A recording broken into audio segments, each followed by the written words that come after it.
Going to the next from the Minority Leader, Congresswoman Reneco. Please go ahead.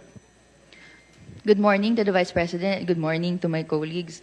I'd like to take off po sa questioning na ni Representative Tino. Meron po kasing minention na list of destinations na tinake ni Vice President this year under Travel Authority. But we like to take note na in a press conference of the Office of the Vice President, meron pong security and staff na kasama si Vice President. So can we ask po, paano po pinopondohan yung pagpunta, flight and accommodations ng staff and security ng OVP? Madam Chair, may I be allowed to ask a question?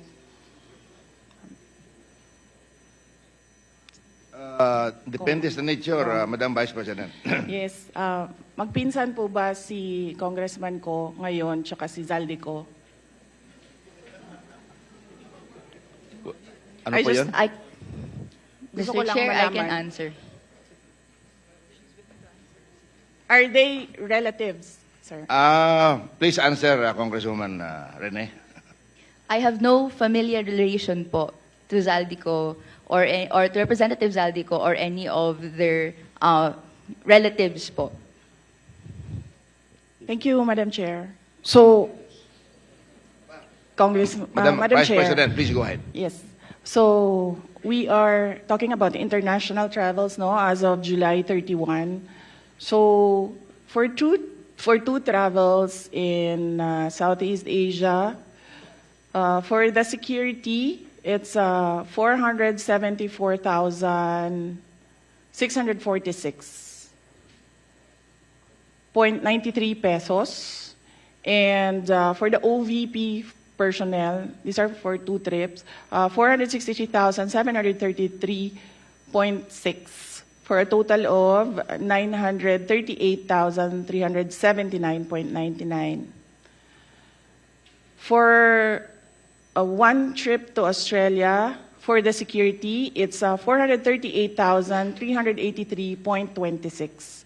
And for the OVP personnel, it's 206,988 for a total of 645,371. For the Middle East and Europe, 3 trips, the total is for the security is 2,922,869.98. And then for the OVP personnel, that's 1,825,329.47 for a total of 4,748,199.45. For 3 trips in East Asia, the security budget was 1,141,937, and for the OVP personnel, 0, because they did not join these trips. And the total is 1,141,937. The total for 9 trips for both the security and OVP personnel is 7,473,887.70. Thank you, Madam Vice President. Congresswoman Ko. Mr. Chair, may we request a detailed copy of the report that the Vice President gave in relation po sa spending po ng security and staff for foreign trips abroad? We will request the Office of the Vice President to supply the committee with such record. Thank you, Madam. Yes, sir.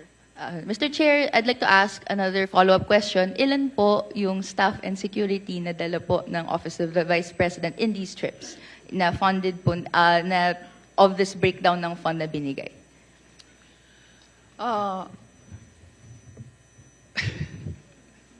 Luoy na kayo mong naong, sir, ba?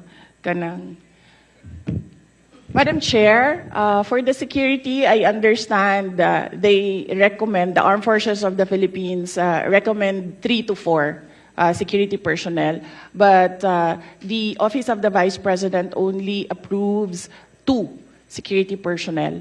And for the Office of the Vice President personnel, that's 1 ceremonial and diplomatic affairs employee, 1 for MPRD, that is the Media Relations and Public Affairs Division, and then 1 for as assistant to the Vice President. So those are the approved personnel who joins the Vice President in her trips.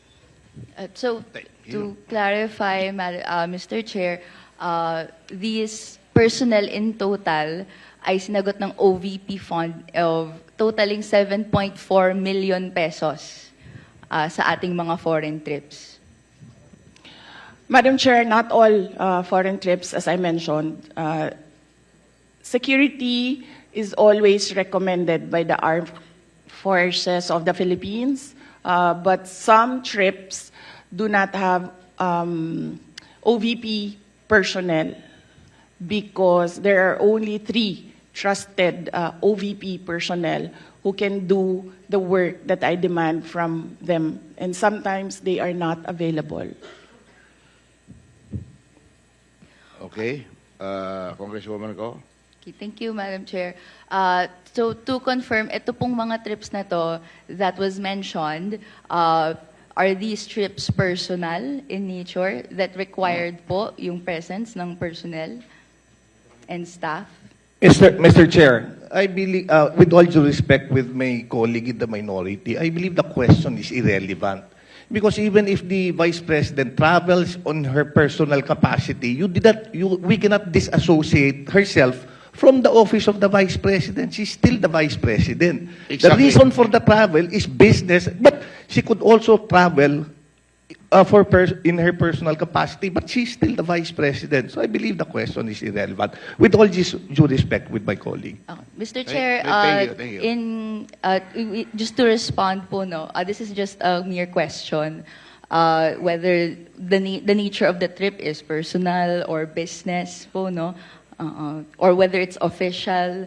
This is a question that I'd like that could be posed, and I hope to pose po to the Madam Vice President. Madam Chair, it depends. If I have activities for the Office of the Vice President abroad, the 3 OVP personnel join the trips. But if the trip is purely personal and I do not have events for the Office of the Vice President, they do not join the trips. So in the graph, in the table that I mentioned earlier, those were the trips that the 3 personnel from the Office of the Vice President joined. But in the case of security personnel, this is something that is beyond the Office of the Vice President. It is decided by the Armed Forces of the Philippines.